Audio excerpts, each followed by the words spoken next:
Hello, and welcome back to my channel. So before we get into the video, just go ahead and drop a Naomi I told you so down in the comments. 1, for engagement, of course, and 2, because some of you guys really did tell me so.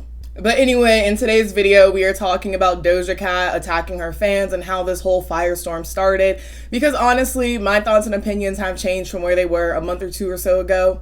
And obviously, I'm not the only one, because at about this point, Doja Cat has lost around 200,000 followers on Instagram. And I'm not sure what the numbers are on Twitter or, other platforms. But I just want to go ahead and catch you guys up on the information on the mess that has occurred and some of the reasons that people are now just deciding that they are done with Doja Cat, done with the music, and just kind of over it at this point. So whether you treat these as new developments, you could either say this started around last week, or you could say it's been going on for a couple months now, if not years. So let's talk briefly about Doja Cat's new boyfriend, Cyrus. Because from what I understand, the situation originally stemmed from people calling him out, and then this blew up into a much bigger thing, but that's where it started. I had absolutely never heard of him before, but from what I found, he is a comedian who apparently has been around since the Vine days. Currently, he's active on Instagram, TikTok, and Twitch, especially the latter two. Doja's actually streamed with him on Twitch before, and I'm sure several times, but the one clip that I saw was just weird and sexually charged. And though they've been spotted together since November of 2022, a stream from around February of 2023 led people to believe that they were together, and it seems Doja and Cyrus fully went public with their relationship earlier this summer in June. And in a now deleted tweet that I will touch on a little bit later, she was arguing with a fan, and she did confirm in those tweets that Cyrus was her boyfriend. But regardless, after some of Doja's fans heard about the allegations against Cyrus, they were calling him out in his Twitch streams and whatnot. One of these users was apparently Whip Doja, and before blocking them, Doja Cat sent a DM to Whip Doja, claiming that she had proof of everything that they'd said in the Twitch streams and whatnot, and also claiming that she had proof that they said that they would make separate accounts. Doja did not take people going into Cyrus' stream as being defensive of her in any way, and of course not, because she's made her choice to be with and associate with him.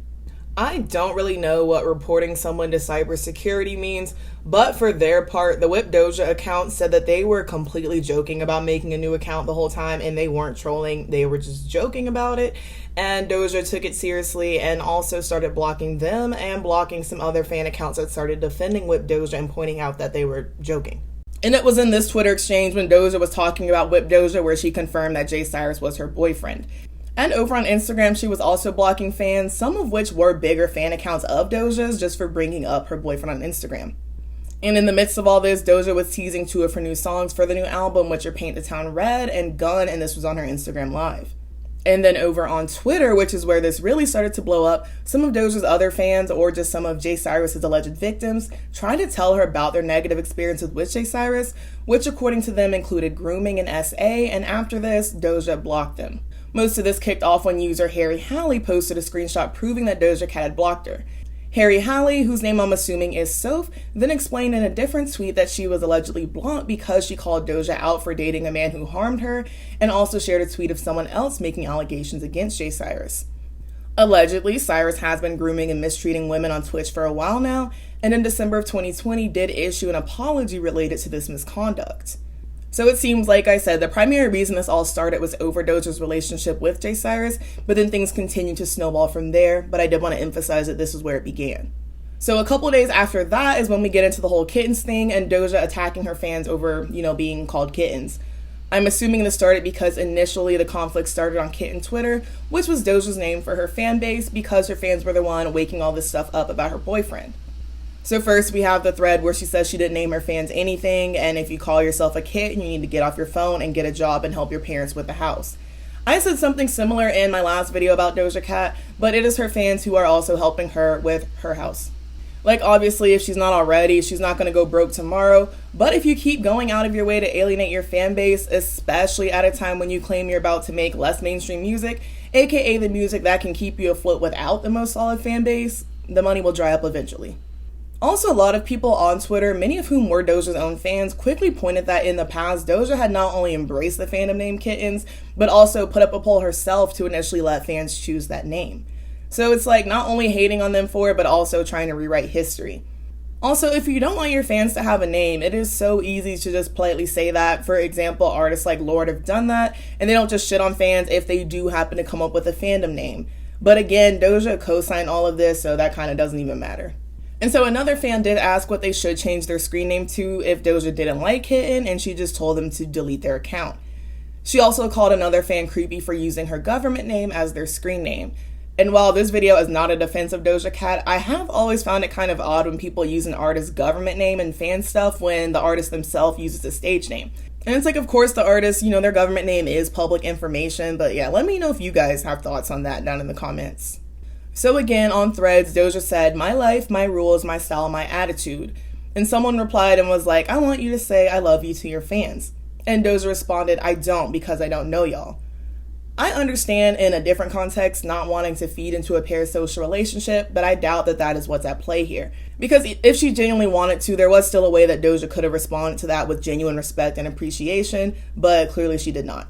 Like, yes, you cannot love these people individually because you don't know them individually, but conceptually, yes, you absolutely can appreciate the concept that fans spend their time, money, and effort to support you, and if you wanted to commend or just at least not attack that, you could have. And the fan pointed out that likewise, they don't know Doja Cat personally, but they know that they've supported her career to the point where she's a household name. And then in response, Doja Cat was kind of like, "Well, nobody forced y'all." And you know what? It's like, fool me once, shame on you. Fool me twice, shame on me. Fool me X however many times after that, still shame on me. Because the cash grab thing didn't bother me, and I was like, okay, maybe she'll shut up after she's convinced herself that she's going in a new direction and has gotten rid of the people who didn't support that. But after this one, I'm just like, yeah, she don't care at all and is doubling down on that. And it's not like Doja Cat has to care about having fans, but that can definitely go both ways. So the same fan responded to Doja saying that she didn't care and calling them crazy by bringing up her questionable boyfriend and accused Doja of having an ungrateful mean girl persona. And shortly after that exchange, Doja did deactivate her Threads account. And so a couple days ago, because of all this mess, another Twitter user who is now calling themselves Dojas Ender posted the Azealia Banks "Are You Ready to Die" Instagram story that's become a meme. Like, people post it whenever a public figure pisses them off, and it's generally understood that there's no threatening intent behind it. So Dojas Ender posted it about Doja Cat, and Doja took it as a legit death threat and reported them. Well, okay, who knows how she actually took it, but she wanted them to know that she reported the post as a legitimate death threat. And you can interpret the meme how you want, but I do think it's funny that as a self-proclaimed provocateur, this is where Doja Cat draws the line. Because it's giving, you can dish it, but you can't take it. And it's like, fine, you can interpret it as a threat if you want, that's your right, but you say equally concerning things and you treat other people like they're dumb for not getting the joke. So of course, Dojas Ender said it was never meant as a death threat, and that more importantly, the focus on that overlooked the initial problem, which was Doja's handling of the allegations of her boyfriend being brought to her attention. So it was more of a way of criticizing her for that, as well as attacking and blocking fans in defense of Cyrus.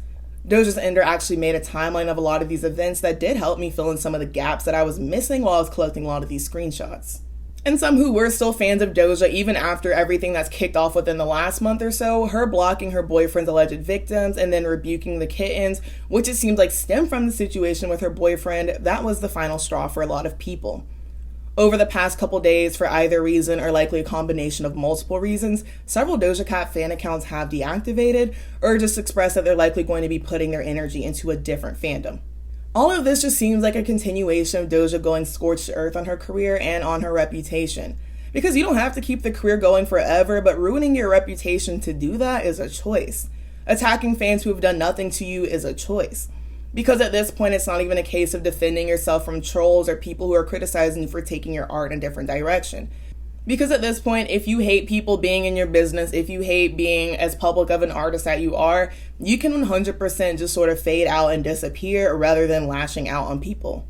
If you owe your label more albums, you owe them more albums. But I don't think the contract requires that you're on social media all the time, bothering people, fighting people, if you hate being public as much as you claim that you do.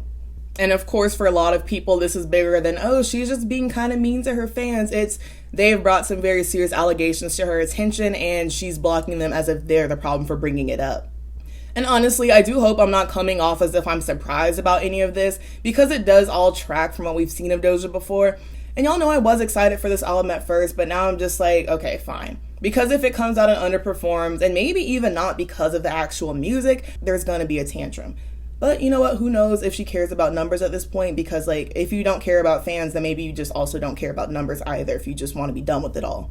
And like I've said this whole time, if you're still a Doja fan, that is honestly your prerogative. I just wanted to provide some updates as well as some of the information that's personally made me stop checking for Doja at this point. Not just with Doja, but I do notice sometimes with fans, there seems to be this sense of being like the last fan standing after there's this mass exodus. And I do want to be clear, there is a difference between being a fan of someone because you're not bothered at that point and being a fan because you've decided that there's nothing that person can do to ever make you dislike them.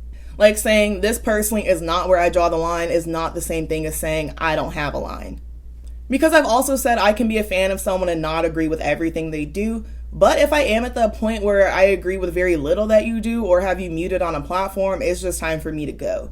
Because I know if I saw anyone in my real life acting like this, I would unfriend, unfollow, and not associate. And I obviously don't even know Doja, so that's more of a reason.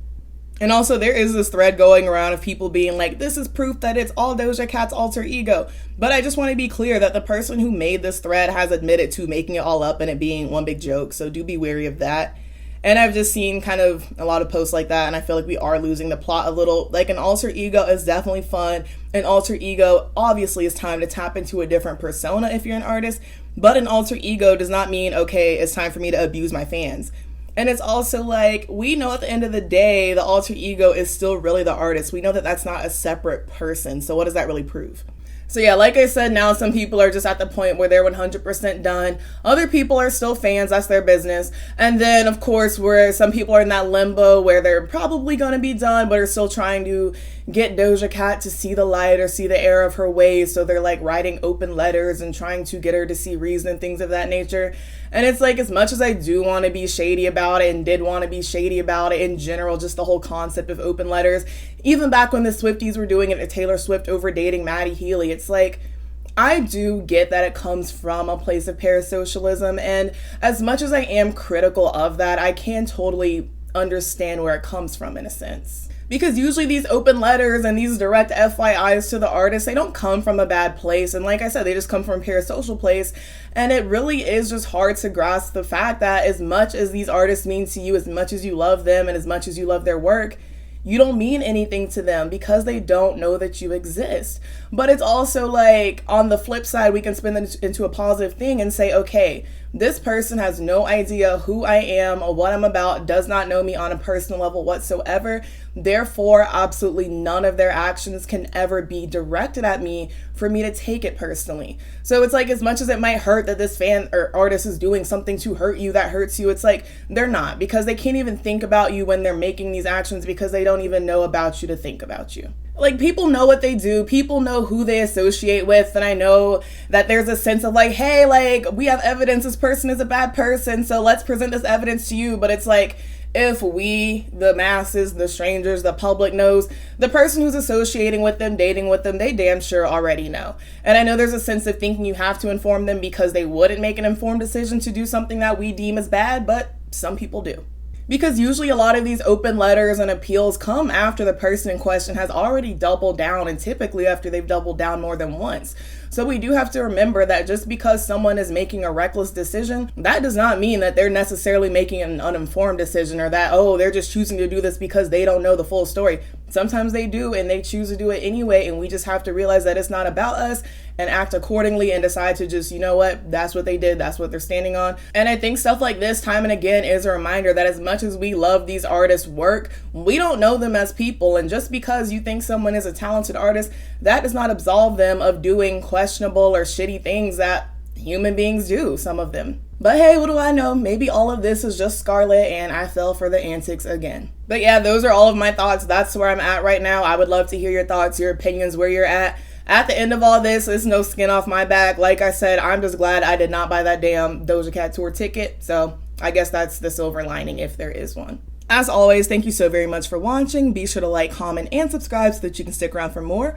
Also, make sure you follow me on Twitter if you want to keep up with me there. And if you'd like to become a channel member, the link is in the video's description.